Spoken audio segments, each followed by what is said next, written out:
What is up, YouTube? What's up, family? Okay, so this is very different. This is a different topic. We're gonna see why are shaped like that. We're gonna see. Maybe more than any other type of infrastructure, railways have a contingent of devoted enthusiasts. Rail fans, as they call themselves. Or should I say ourselves? Maybe it's the nostalgia of an earlier era, or the simple appeal of seeing enormous machinery up close. But railroads and the trains that ride along them are just plain fascinating. Yeah. Train drivers are often known as engineers, but operating a locomotive is far from the only engineering involved in railways. In fact, building and maintaining a railroad is a big feat full of complexity. You know, sometimes I just wonder, like, where do they go? Like, do they just travel around the world for like the hours that they work, like 8 hours, and they just come on? I don't know. And comment down, have y'all ever been on a train? I haven't. And I'd like to share some of that complexity with you, starting where the rubber meets the road, or in this case, where the steel meets the other steel. It might sound like a simple topic, but don't say that to the attendees of the annual Wheel-Rail Interaction Conference. This stuff is complicated, so this is a first in a series of videos I'm doing on the engineering behind railways. Why do the rails of railroads have such a weird shape? The answer is pretty ingenious. I'm Grady, and this is Practical Engineering. In today's episode, we're talking about train wheels and rails.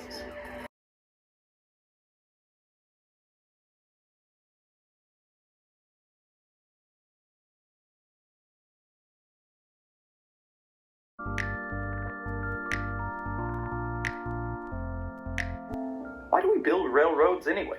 They might seem self-evident now and even kind of elementary, but modern railroads are the result of hundreds of years of innovation, and like many kinds of innovation, the development of railroads was really just a series of solving problems.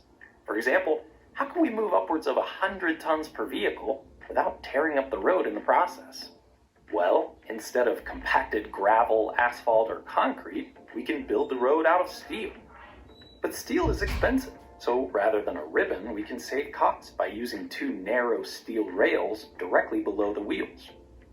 But wooden or rubber tires have a lot of rolling resistance because they deform under load, and that resistance adds up with each individual train car. So we use steel for the wheels too.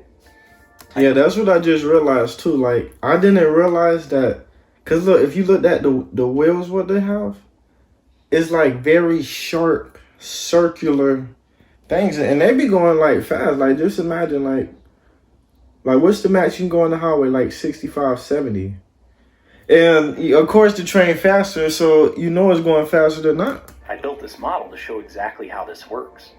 My wheels are plastic and the rails are aluminum, but I think you'll still get the point. Steel wheels on steel rails are just so much more efficient than...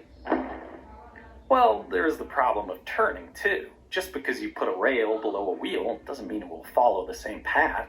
You have to have some way for the rail to correct the direction of the wheel and keep it on track, literally. And if you look at railway wheels, the answer is obvious. Flanges. And see what I just told y'all? The sharp. The wheels on railway vehicles all have a lip that projects below the rail to guide the wheel as it rolls along, keeping the position side to side. You could put flanges on the outside of wheels like this, but if a horizontal force, like a hard turn, caused one of the wheels to lift, the flange won't help keep the wheel on track. And we'll be Put dead. flanges on the insides of wheels so they can keep a train from derailing even if one wheel lifts off the track. Let's put some flanges on my wheels and try that demo again. You can see we haven't fully solved the problem. Unlike a wheel that has a tiny contact point with the rail, a flange is a big surface that creates a lot of friction around every curve. If you've heard that characteristic squeal of a train going around a corner, that's the sound of flanges rubbing and grinding along the side of a rail. Rails on tight curves are often made of higher grade, hardened steel compared to straight portions of the track, and sometimes they're even greased up to minimize friction between flanges and the edges of rails. But there's a bigger problem at play in this demonstration than simple friction. Instead of independent wheels, most railway cars use solid axles attached to both wheels called a wheel set. They need that design to withstand the incredible loads each axle carries, but it poses a problem around bends. A solid axle means both wheels turn at the same rate, but the length of the outer portion of track in any given curve is longer than the inside of the curve. Two wheels of the same diameter spinning at the same rate will, kind of obviously, have to roll the same distance. Since there's a mismatch between the distances the wheels need to travel, solid axle wheel sets with cylindrical wheels would always experience some degree of slipping around a turn. That would not actually only create makes a bunch of sense. additional friction, but also keep the wheels from following the curved path, and a flange can only do so much. The trick to railway wheels is something that's not so obvious at first glance. The wheels are actually conical. The profile of the wheel is wider on the inside next to the flange and gently narrows toward the outside of the wheel. A wheel set with conical wheels will naturally tend to self-center itself between two rails. On a straight section of track, a wheel that rides up higher on one rail will naturally fall back down, keeping the wheel set roughly centered on the road. In a sense, conical wheels want to stay on the tracks. There's always a little bit of wobble, exaggerated here, so trains actually move down the tracks in a sinusoidal side-to-side pattern that you can sometimes feel if you're paying attention. Incidentally, that helps the wheels wear evenly, but where it really counts is on a curve. The turning forces on a train cause it to tend toward the outside track. This shifts the wheels over as well. The outer wheel will ride on the thicker part of You know, that actually makes sense, because like with the wheel, the flange is not really on the center, because if it was, then it really wouldn't make the turn or go straight. So as you can see right here with the line, it's like over, so then it can make the turns and the moving. See, I'm learning and then we learning. part of its tread nearest to the flange. See, you while see the inner line wheel right will there, ride see? toward its edge, which has a smaller circumference. This way, the effective diameter of each wheel changes in a curve and solves the slip problem that cylindrical wheels would face. Yeah. Take a look at the way these conical wheels that I 3D printed behave as they make this corner. You can see the outside wheel rolling on the wider part, And then it effectively just turns so increasing its diameter smooth, see? and thus distance traveled per rotation. Conversely, the inside wheel rides on the narrower part of the cone, and so it has a smaller diameter and travels a shorter distance per rotation. It really is kind of ingenious. Most vehicles have a differential gearbox to deal with this challenge of navigating curves. Train cars just use some clever geometry. But that's not the end of the story. You might even be thinking, Richard Feynman already taught me this in the 80s, it's nothing new. But there's more engineering involved in how train wheels and rails interact, including the interesting shape of modern rails. Think about that taper angle first. One standard in the US uses a 1:20 ratio. For the main part of the wheel, that means the outside diameter is roughly a 1/4 inch or 6 millimeters less than the inside diameter. And that difference has a big effect on the allowable radius of curves in a railroad. A steeper cone can navigate sharper curves, since there's a bigger difference in the circumference from the inside to outside. You can see my wheel set can't navigate this S-curve despite the exaggerated conicity. Yeah, if a train This did challenge that, is partly solved with trucks, Will be called dope. bogies in the UK. You can kind of think of trucks as big roller skates under each end of a train car. The trucks can rotate relative to the rest of the car, and they usually have some pretty serious springs and suspension systems to keep a smooth ride rolling. Most trucks keep the wheel sets parallel, but some can even allow them to ride radially with each curve. However, even with trucks or bogies, wheels can overshoot their optimal orientation on the tracks. When the simple sinusoidal motion created by the tapered wheels is amplified by the speed of the car, the oscillation can violently slam the truck side to side on the rails. This is called hunting behavior. The violent motion can even cause a train to derail. It's worst with empty cars, and it usually only happens at higher speeds. So a lot of engineering goes into developing wheel profiles and truck designs that raise the hunting onset speed so that it doesn't limit how fast a train can go. That's a lot of innovation on the wheel side, but what about the rails? Just like all parts of a railroad, the rails themselves have evolved over time. Turns out there are a lot of shapes that you take and still serve the same basic function. But modern railway rails are shaped that way for a reason. Weight is equivalent to cost for big steel structures, so there's nothing on these rails that isn't absolutely necessary. In a sense, rails are I-beams. a shape that is well known for its strength and something we see in plenty of other heavy load-bearing steel structures. But there's more to it than that. The bottom part of the rail, called the foot, distributes enormous loads, converting the extreme contact pressure of a steel wheel into something that can be withstood by a wooden or concrete tie. The web elevates the train above the ground, giving clearance for the flanges of the wheels and keeping everything clear of small debris that might end up on the tracks. The head of the rail is where the action happens.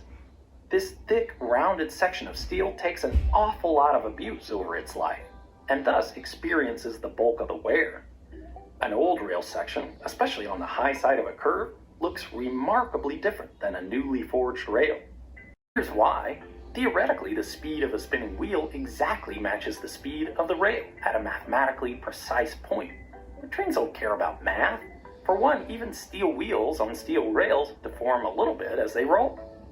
Rather than a single point, there's a small contact patch between the two.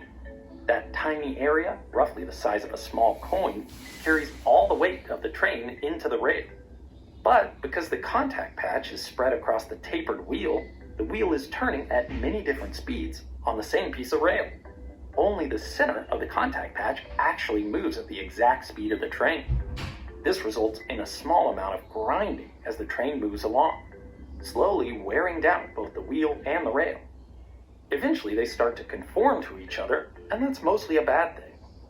Wheels can wear down to get a vertical face. So if this does happen,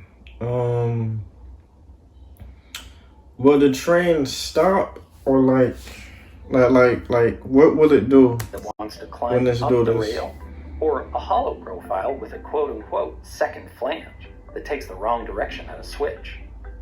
Most rail wheels have some amount of hollow to them, which changes how conical they actually are. Some wheels are even designed to be taken off and machined back into spec to extend their life. The best way to reduce this wear is to use hardened materials and reduce the size of the contact patch by curving the top of the rail so that the wheel only touches a tiny part of it as it rolls by. After that, it's just a decision about how much wear you want before needing to replace the rail. The more metal you include in the railhead, the more it will cost, but the longer it will last. In fact, not all rails are equal. The lightest rails are used on straight sections and small commuter service lines. The largest rails are used on curbs and heavy-haul freight tracks.